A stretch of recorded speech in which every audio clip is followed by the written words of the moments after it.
On va enchaîner avec Thierry Piéchaud, qui doit être en distanciel. Est-ce que... Bonjour, vous nous entendez? Oui, bonjour. Vous m'entendez aussi? Oui, très bien. On va vous laisser la parole alors sur la recherche clinique en pratique libérale. Alors d'abord, merci beaucoup. Je vais essayer de partager mon écran. On a testé hier avec les équipes techniques. Je vais essayer de partager mon écran sans faire de bêtises. Je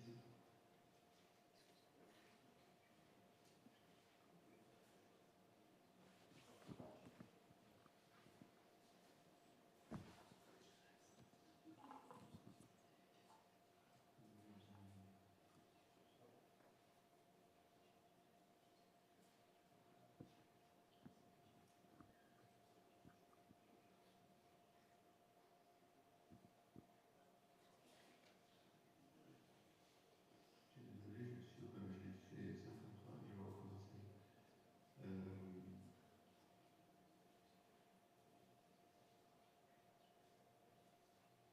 je vais recommencer.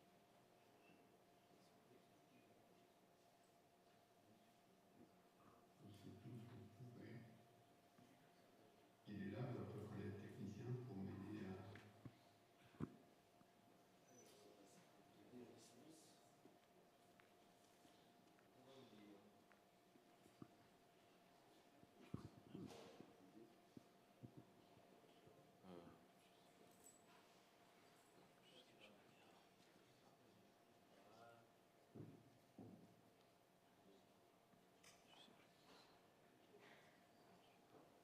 Est-ce que vous avez la personne qui peut m'aider à guider le partage là, parce qu'il ne fonctionne pas? Quand vous mettez partager, il faut aller dans fenêtre et vous choisissez ce que... Pas tout l'écran, fenêtre. Là, vous annulez. Je vais arrêter, oui, d'accord. Là, quand vous allez dans le partage, vous mettez fenêtre et vous choisissez après. Fenêtre.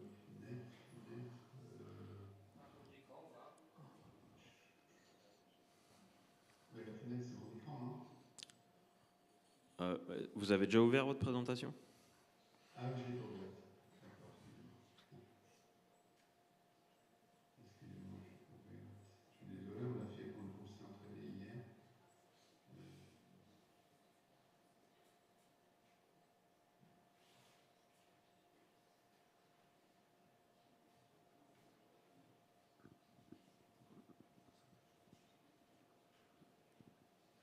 Donc là, je l'ai ouvert.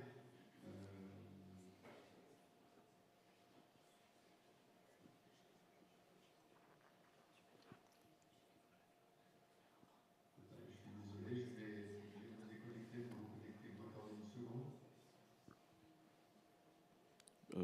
Normalement, il n'y a pas besoin. Vous me voyez là ou pas? Oui, oui. Ah, vous voyez?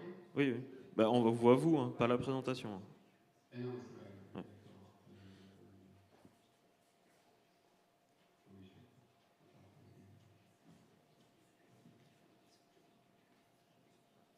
Là, il faut que vous retourniez dans la visio.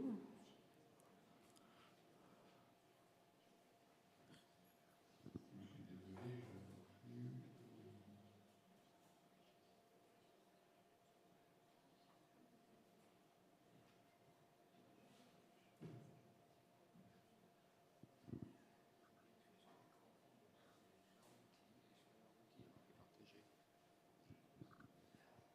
Je crois qu'il faut que vous alliez en bas de votre écran. D'accord. En bas de l'écran, vous allez trouver une icône qui s'appelle Partager. Oui, oui, absolument. Voilà, vous appuyez sur Partager. Et qu'est-ce que vous voyez? Partager, donc là, c'est bon. On a votre écran, mais effectivement, la présentation n'est pas ouverte. Donc, il faut que vous ouvrez... Voilà, et bien ça va être bon. Parfait. Vous voyez, hein? Oui, ça y est, on la voit. Et elle est en plein écran ou pas? Non, il faut que vous mettiez en plein écran par la petite icône en bas à droite. À côté, ouais, ouais, yes. Parfait. Ah, non, parce que... Je peux faire parler d'affichage maintenant. C'est ça, c'est ça. Excellent. On y est? C'est tout bon. D'accord. Bon, écoutez, merci beaucoup. Je voulais d'une part vous remercier de m'avoir invité à votre réunion. J'ai pu bénéficier d'une très belle présentation sur l'IRF médical, qui d'ailleurs abordait beaucoup d'éléments d'innovation qui reposent sur l'amélioration de la recherche clinique. Et la présentation qu'on m'a demandé de faire va vous paraître un peu plus simple dans son concept, puisque je suis là pour vous expliquer pourquoi et comment on peut faire et pourquoi et comment il faut faire de la recherche clinique pour les médecins du secteur dans les établissements de soins privés. Donc, je ne sais pas s'il y a beaucoup de médecins, de chirurgiens qui sont en pratique libérale dans l'assistance. J'ai reconnu beaucoup de personnes que je connais bien qui sont plutôt universitaires et pour qui l'accompagnement de la pratique clinique est automatiquement doublé de recherche clinique, surtout quand on s'intéresse à l'innovation. C'est beaucoup moins développé dans le secteur libéral. Et maintenant que je m'occupe du secteur, donc je travaille dans un établissement qui appartient au groupe Elsan, et le groupe Elsan ayant mis le développement de la recherche clinique pour les praticiens d'établissement comme un des éléments très importants du prochain projet de leur développement. Je suis en charge de la région de l'Aquitaine dans ce secteur, donc je reste toujours très lié à l'immunologie, mais je dois aussi couvrir toutes les autres activités médicales et techniques et chirurgicales dans le domaine de l'accompagnement de la recherche clinique. Alors, c'est un sujet que les médecins libéraux connaissent parce que souvent, ils viennent du service universitaire dans leur formation, ils ont connu la recherche clinique et généralement ils l'abandonnent quand ils arrivent dans le secteur libéral. Et ça leur paraît surtout insurmontable parce qu'il faut ajouter ça au temps de travail, on n'a pas les moyens, on n'a pas les connaissances, et donc j'essaie de faire un petit vadémécum du chemin de l'accès à la recherche clinique pour les médecins du secteur libéral. Si on veut quelques notions de base, la recherche clinique, c'est une part entière de l'activité médicale, c'est-à-dire qu'actuellement, on ne peut plus envisager de faire une activité médicale pendant toute sa vie sans faire de recherche clinique. Alors, on ne fait pas de la recherche clinique fondamentale, comme ce que j'ai entendu précédemment, on ne fait pas automatiquement de la recherche clinique académique, mais la recherche clinique, c'est l'unique outil de l'évaluation de ces pratiques, et donc ça intéresse tout le monde parce que l'évaluation des pratiques, c'est une étape indispensable pour l'amélioration de la qualité des soins dans la démarche que demandent tous les établissements et toutes les tutelles. Donc, on ne peut plus dire, je ne m'intéresse pas à la recherche clinique si je fais une vie entière au développement de soins auprès des patients. La recherche clinique, ça permet le moyen à l'innovation, le moyen d'accès à l'innovation, on en parlera tout à l'heure, et surtout, et c'est l'objet d'ailleurs, et c'est l'intérêt des groupes et des médecins, c'est que ça donne la possibilité, dans certaines conditions, d'accéder à la publication scientifique. Alors, on m'avait demandé pourquoi en activité libérale. Ben, d'abord, je vais faire pourquoi les groupes et les établissements de santé privés s'intéressent à la recherche clinique. D'abord parce que ça donne aux établissements et aux groupes d'hospitalisation privés une reconnaissance au niveau de toutes les tutelles dont ils ont besoin, bien sûr, qui témoigne de la qualité des soins qui sont pratiqués, et cette qualité se concrétise par une publication scientifique. Donc c'est très important que les grosses équipes et établissements soient référencés au niveau des tutelles par la publication scientifique. Le deuxième sujet, c'est que nous sommes une génération qui va partir à la retraite ou qui est partie à la retraite de façon brutale, et donc se pose le problème du recrutement des jeunes praticiens. Et là, on observe quelque chose qui est nouveau par rapport à notre génération, c'est qu'énormément de jeunes assistants, chefs de clinique, docteurs juniors après leur formation, qui évoquent la possibilité d'aller dans le secteur libéral, demandent s'ils peuvent continuer en recherche clinique, et beaucoup d'établissements sont incapables de leur répondre à cette question. Donc ça, c'est vraiment une volonté qui va assurer la pérennité des équipes dans le renouvellement des générations de médecins. La recherche clinique, c'est un élément majeur pour les dossiers ARS d'obtention de renouvellement des autorisations, très important évidemment. C'est une part très importante de la visite de certification de l'établissement lors de la visite de tous les 4 ans par l'HAS. Et donc la recherche clinique fait partie maintenant d'une notation spécifique dans la rubrique qu'on appelle audit system, c'est-à-dire que le board de l'établissement est confronté à l'équipe des visiteurs, et les visiteurs interrogent l'établissement dans la mise en place, le suivi, le nombre de patients et la mise à disposition des moyens pour qu'il y ait de la recherche clinique dans l'établissement, et cette note est très importante. Alors après, bénéficier de retombées financières, alors il ne faut pas se leurrer, les établissements de soins privés ne vont pas gagner d'argent en faisant de la recherche clinique, ça c'est sûr. Alors on va revenir sur le financement parce que c'est un point important, mais ce n'est pas pour gagner de l'argent que l'établissement va pousser les médecins à faire la recherche.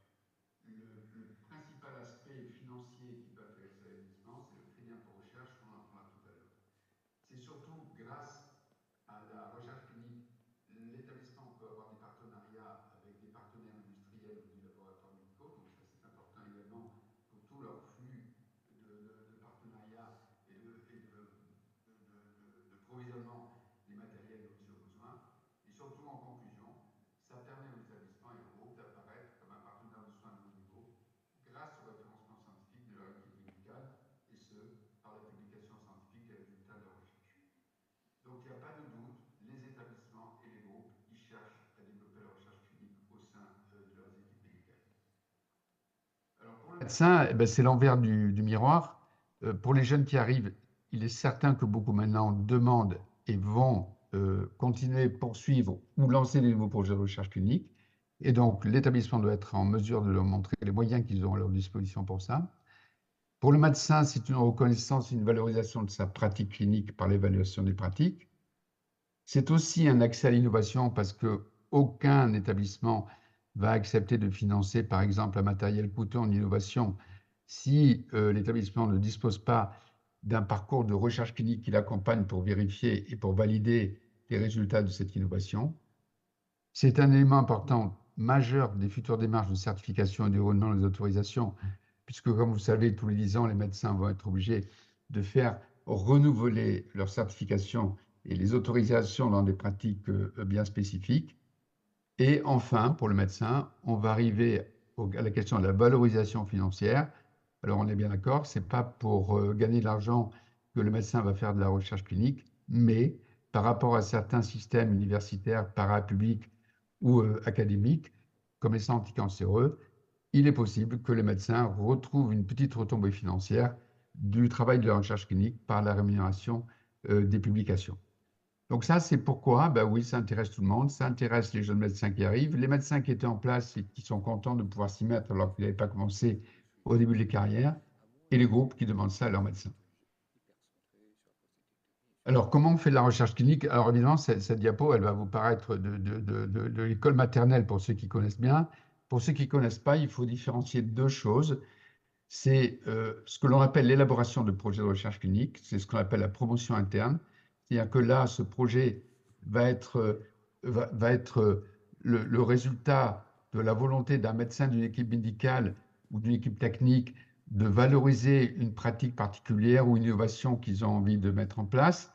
Et donc, on appelle ça la promotion interne. En général, c'est la clinique ou le groupe qui est le promoteur, qui prend en charge les assurances, toutes les responsabilités et qui confie aux équipes médicales le soin de développer le projet scientifique lui-même.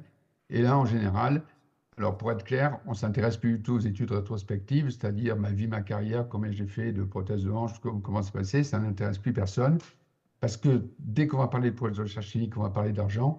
Et donc, si on veut des études, il faut qu'elles soient prospectives, si possible unicentriques, à moins que ça soit monocentrique sur une thématique un peu de niche, et surtout qu'elles soient comparatives et, si possible, randomisées.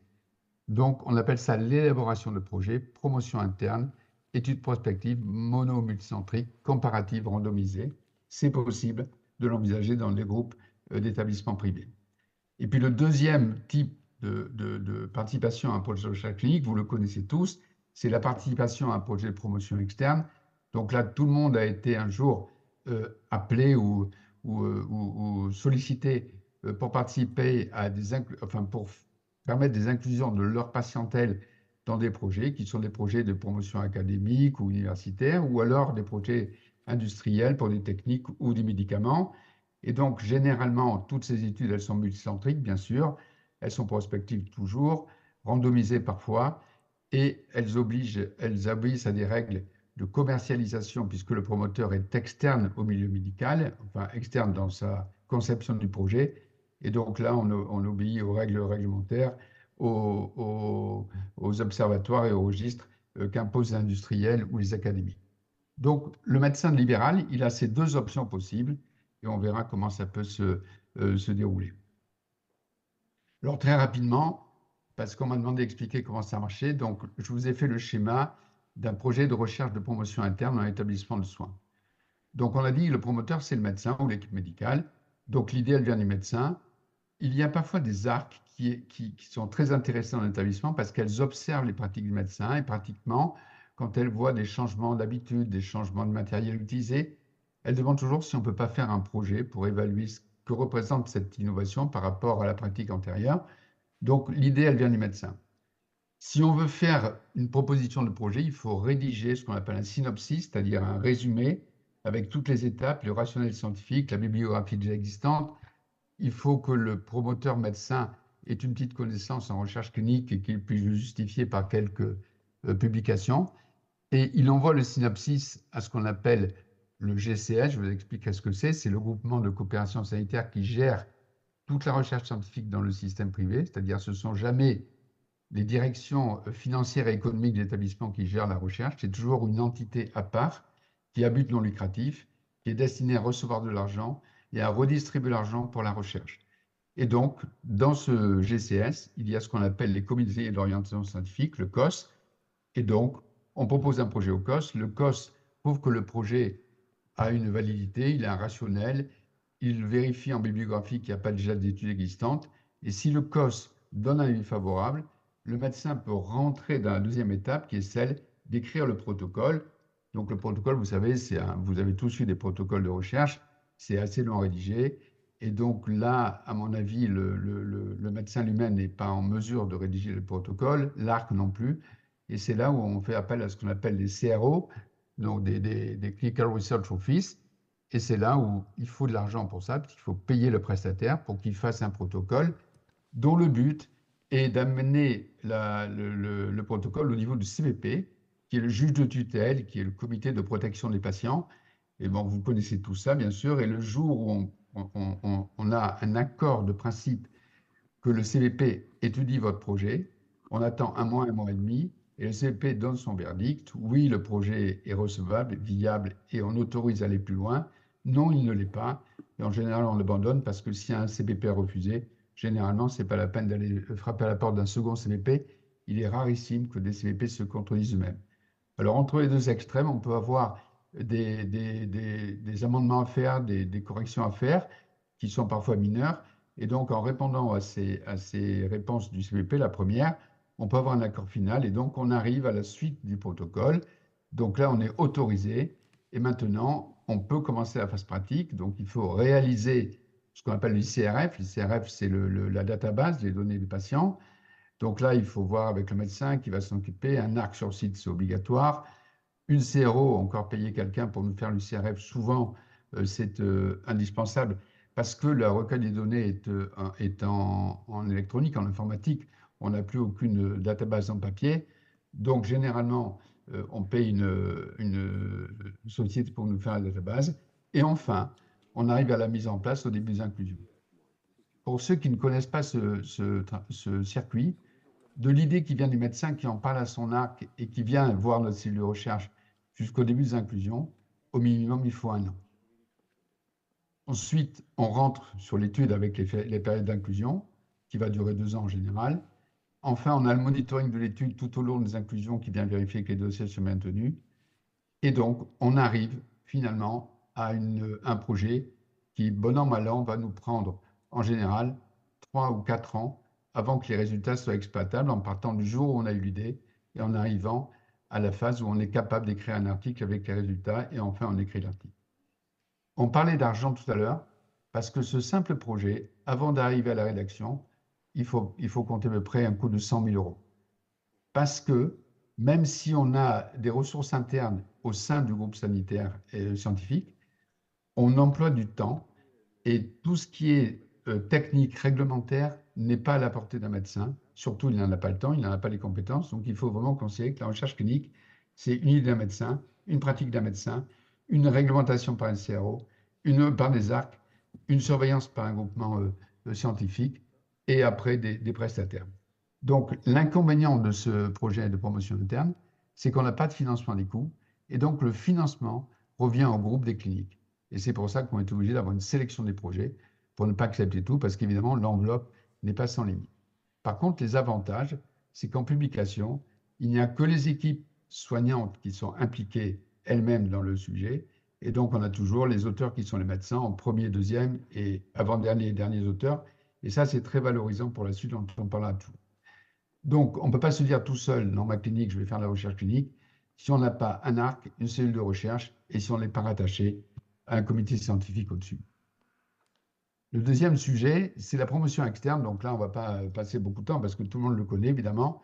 C'est un promoteur qui appelle une équipe de médecins, un établissement parce qu'il est connu, une équipe médecin parce qu'elle est réputée et parce qu'elle a une file active de patients, et qui leur demande d'inclure les patients dans un projet qui a été promu par une équipe universitaire ou alors un centre scientifique d'un promoteur industriel.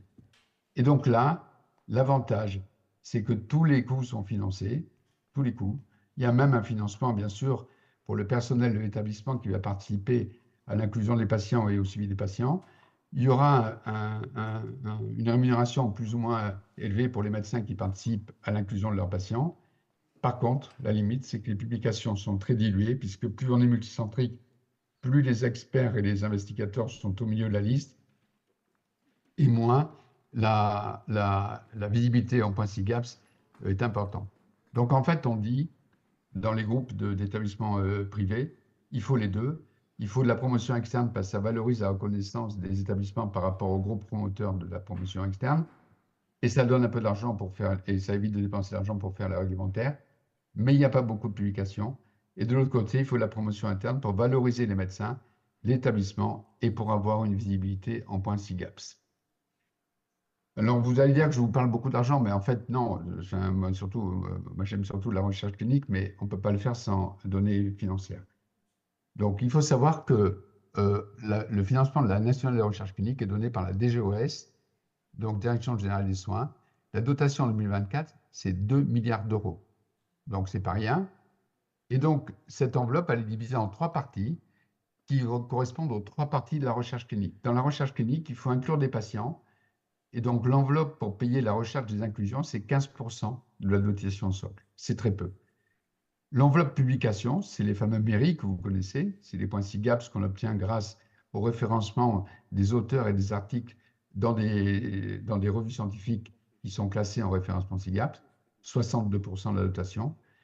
Et l'enveloppe enseignement, c'est tous les efforts qui sont faits et la mise à disposition de l'établissement pour former des personnels de santé, médecins ou paramédicaux, c'est 25% à peu près de la dotation socle. Il y a un hic là-dedans, c'est que la plus grosse partie des publications n'est possible à accéder pour l'établissement d'un médecin que si l'établissement inclut des patients. Donc en fait, il y a un biais qui montre bien la volonté de la tutelle, c'est que la tutelle, elle veut que la recherche clinique continue à se développer dans tous les secteurs, évidemment, ce n'est pas le secteur libéral ou public ou parapublic. Ils veulent que les patients soient inclus dans les essais cliniques, et ça a été très bien dit tout à l'heure dans la présentation à propos de l'IRN. Dès qu'on a une idée, quelque chose de nouveau, il faut immédiatement inclure des patients pour les comparer. Et en fait, un établissement qui a une équipe de médecins très connue, qui publie des articles récemment, qui a des très beaux articles dans des revues référencées, mais dont l'établissement n'inclut pas de patients, n'auront jamais accès à ce financement. Donc là, il y a un biais déjà, et c'est bien pourquoi on cherche à rentrer des protocoles de recherche clinique incluant les patients dans l'établissement de soins. Et c'est pour ça qu'il faut un GCS autour de ça, parce qu'il y a une deuxième limite, c'est que même si votre établissement inclut un patient, et même si vous avez au sein de l'établissement un ou deux médecins très référencés en publication, le seuil de le seuil de rétribution financière pour l'auteur qui a écrit un article référencé en SIGAPS est tellement élevé qu'il n'y arrivera jamais tout seul. Et je vous le dis, il faut avoir un seuil de 250 000 euros par an, ce qui est inaccessible pour un médecin. C'est-à-dire que la recherche clinique permet d'associer, de regrouper les structures pour qu'en se regroupant, on arrive au seuil et du coup, tous les médecins participant à ce regroupement puissent bénéficier des rétributions des SIGAPS. Je sais pas, c'est un peu rapide d'expliquer ça en 10 minutes, mais c'est un peu compliqué, mais en fait, dans le schéma, c'est assez simple aussi à comprendre. Alors, comment ça se passe dans le privé? Donc, la DGOS envoie au GCS, donc le regroupement de ces structures, l'argent qui revient des publications mairies. Cet argent, elle peut être distribuée directement aux établissements. Peut-être. Ça dépend des groupes. Il y a des groupes qui ne redistribuent rien aux établissements de soins, et il y a des groupes qui leur rétribuent la partie qui est liée aux inclusions, puisque les inclusions, ça implique le personnel de l'établissement, et donc il peut y avoir un petit redistribution directement aux établissements, et ça c'est important, parce que ça permet de convaincre les directeurs d'établissement qu'ils ont intérêt à aller dans la recherche clinique, même s'ils ne vont pas couvrir les frais d'un arc à temps plein, ça leur permettra de voir qu'il y a quand même une petite retombée financière. En dehors de ça, le GCS reçoit l'enveloppe des mairies et le divise en 3 parties. La première partie, 33%, c'est pour les coûts de fonctionnement, les salaires, les structures. La deuxième partie, c'est l'enveloppe budgétaire qu'on dédie aux projets, les fameux projets de 100 000 euros dont je vous ai parlé pour faire un projet qui va jusqu'à la phase des inclusions. Et les 33%, ils vont pour les auteurs. Et donc là, on a un argument qui motive un peu les médecins. Ce n'est pas avec ça qu'ils vont gagner leur vie, bien sûr, mais c'est quand même une petite reconnaissance financière du travail qu'ils ont fait par leur implication dans la recherche clinique. Alors, on ne va pas parler d'argent, mais on a bientôt fini. En fait, on se résume comment on peut valoriser financièrement la recherche clinique et surtout dans l'établissement de soins libéraux. Les données numériques, je vous ai expliqué, c'est la redistribution que je viens de vous expliquer en 3 parties. La promotion industrielle, je vous ai expliqué, c'est les surcoûts que donne le promoteur aux équipes qui travaillent, les médecins et surtout l'établissement pour le personnel qui vient. Et après, il y a un 3e secteur qui est très important pour le secteur privé, c'est le crédit impôt recherche. C'est-à-dire que tous les moyens que vous allez mettre qui sont destinés à un projet de recherche clinique sont éligibles au crédit impôt recherche. Et ça va jusqu'à l'achat d'une grosse machine, par exemple un robot, par exemple une technologie nouvelle. Ça ne va pas payer le prix de la machine, mais tout ce qui va être investi, le temps de l'amortissement, sera éligible au crédit impôt recherche. Et c'est aussi un des arguments qui fait que les groupes veulent aller dans le développement de ces projets de recherche clinique pour les médecins et les établissements de soins privés. Alors chez nous, Elsan, bon, on a des campagnes d'appel à projets, mais je vous ai expliqué comment ça marchait déjà. Alors maintenant, toujours en chiffres, mais sincèrement, je suis presque gêné de vous parler que d'argent, parce que je suis d'abord un scientifique et un clinicien, comme vous le savez. Mais si on veut faire la recherche, il faut connaître toutes les données. Je vous donne quelques chiffres pour vous faire une idée. En 2024, les dotations des GOS ont été de 2 milliards, je vous disais. Dans le secteur public, la PHP a recueilli 420 millions d'euros en mairie. Les hôpitaux de Lyon, Confluence, 112 millions d'euros. Nord-Pas-de-Calais, 91 millions d'euros. La région Bordeaux-Aquitaine, CHU de Bordeaux, 76 millions d'euros. On va dans le secteur libéral. Le groupe Ramsay, qui est l'ancien général de santé, Ramsay maintenant, qui a été le premier à se lancer dans la recherche clinique, 14 millions d'euros. GCS Santé Cité, ça ne vous dit rien, mais c'est un regroupement de cliniques qui ont compris qu'il fallait qu'elles se regroupent avec un groupe loi 1901 destiné au recueil de l'argent et à la distribution de l'argent pour la recherche clinique, 9 millions d'euros, c'est quand même bien. Elsan, c'est le nôtre, 6,3 millions d'euros. Donc nous, on a commencé vraiment la recherche clinique il y a 4 ans quand ils nous ont confié les missions territoriales. Donc c'est pas mal. Et Vivalto, 2,3 millions d'euros. Et pour vous expliquer, c'est qu'il y a un autre groupe qui s'appelle Alma Viva, qui est un groupe qui a de très belles cliniques. Il n'a pas accédé au seuil minimum. Et donc, du coup, il n'est pas récipiendaire de la dotation des GOS. Donc, il y a un niveau seuil, il y a un niveau chiffre, et il y a un niveau production de publication sur les 4 années, enfin annuel pendant 4 ans, qui est indispensable pour bénéficier de cette dotation des tutelles. Et alors, je finis. Pourquoi, en fait, on s'intéresse à la recherche clinique? Parce que, bien sûr, c'est indispensable, comme je dis, c'est indissociable de la pratique médicale. Mais il faut faire attention à ce petit signal qui a été donné par Le Point en 2023. Et comme vous savez, Le Point ou l'Express classait toujours les établissements où le meilleur médecin, où on était bien soigné, en fonction des chiffres PMSI d'activité, de complications, de réputation. Et donc, cette pratique a été arrêtée pour différentes raisons. Le PMSI n'a plus été disponible pour les organes de presse. Et on a vu apparaître ce concept, le palmarès des médecins experts. Et les médecins experts, en fait, ils sont classés par rapport à la publication. Donc, à la fois, il y a une ambiguïté et un biais, parce que finalement, est-ce qu'un expert est un bon soignant? Sûrement, beaucoup, peut-être pas. Et est-ce qu'un médecin qui ne publie pas est un mauvais soignant? Et donc, en fait, on voit bien que maintenant, on ne va plus pouvoir dissocier le bon médecin qui est un bon médecin de fait, s'il n'apparaît pas dans la publication, parce que je pense que de plus en plus, on va avoir des enquêtes comme ça, sur la définition de la qualité du niveau de la médecine en fonction de la publication qu'ont fait les médecins. C'est pour ça que les groupes de santé privés, je parle d'une autre, mais il y a les autres, bien sûr, ou les cliniques regroupées entre elles dans des G7, comme j'ai expliqué, tout le monde a intérêt à se lancer dans la recherche clinique, qui est contraignante pour les médecins, mais pour lequel on apporte énormément d'aide structurelle maintenant. Et finalement, j'ai adoré ma carrière de chirurgien, bien sûr, comme vous le savez, mais je suis très passionné aussi par le développement de ce moyen d'évaluation des pratiques et de reconnaissance des médecins par leur niveau de compétence, par la recherche clinique. Je vous remercie.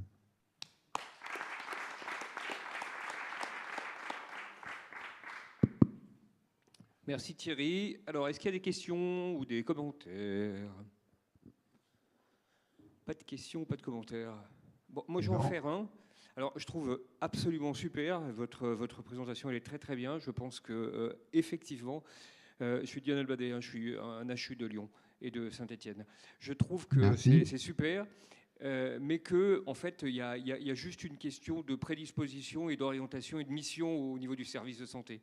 Et pour être très honnête, je pense que si on est en toute objectivité, actuellement, des gens qui sont capables, dans des centres privés, de faire des élaborations de protocoles sur des sujets qui sont aussi complexes que la prostatectomie, la cystectomie, etc., etc., il n'y en a pas beaucoup. Il y en a, je ne vais pas donner de nom, je pense qu'en groupe privé, il y en a 2 ou 3 actuellement en France qui sont probablement capables d'aller là-bas. Si on veut réunir, et très probablement c'est un vrai cri du cœur pour moi, c'est que depuis des années, j'essaie de réunir autour de l'activité de recherche des camarades du privé, etc., etc., et qu'on a des difficultés institutionnelles pour le faire, parce que ça marche par des numéros finesses, parce que, comme vous l'avez très bien expliqué, quand on fait des valorisations ensuite, les retombées en particulier en termes de publication, en termes de points SIGAPS, etc., etc., ne sont pas forcément réalisées. Mais on a un système aussi de santé et un système de mission qui s'est organisé autour d'une activité libérale et d'un secteur qui s'appelle le secteur public et les hôpitaux universitaires. Et HU, ils sont payés à 50% de leur temps pour faire de l'activité de recherche et de l'activité d'enseignement.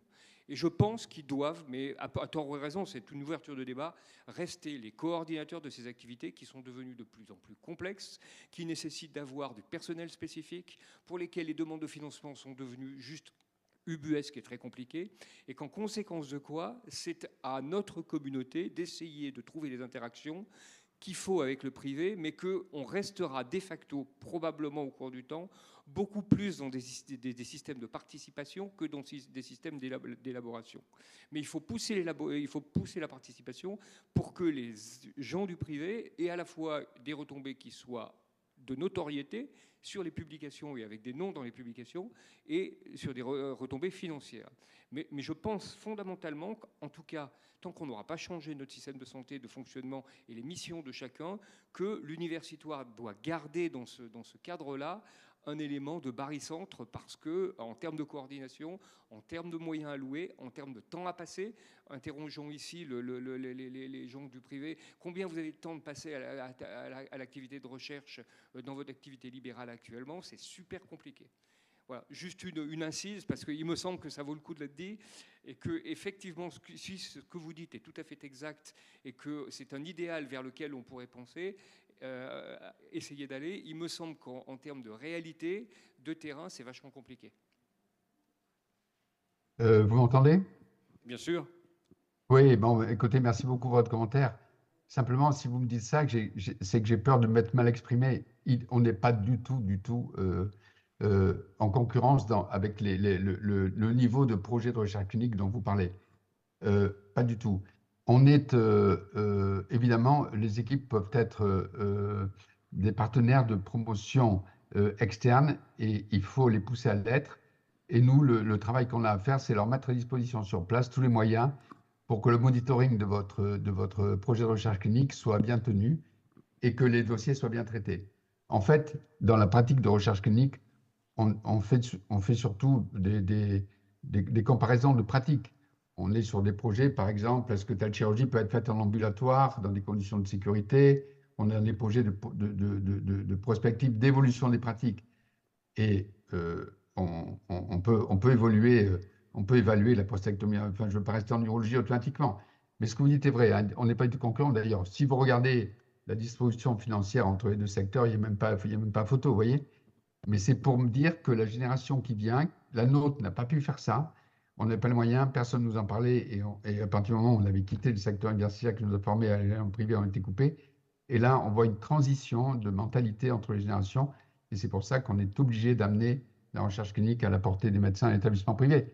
Mais jamais, jamais les projets du niveau dont on parlait, bien sûr, vous devez rester coordinateur de ça, de ce niveau de projet. Et par ailleurs, quand on a un projet interne, il faut un financement pour que le travail de construction du projet et de la réglementaire soit respecté, parce que personne ne sait le faire, évidemment.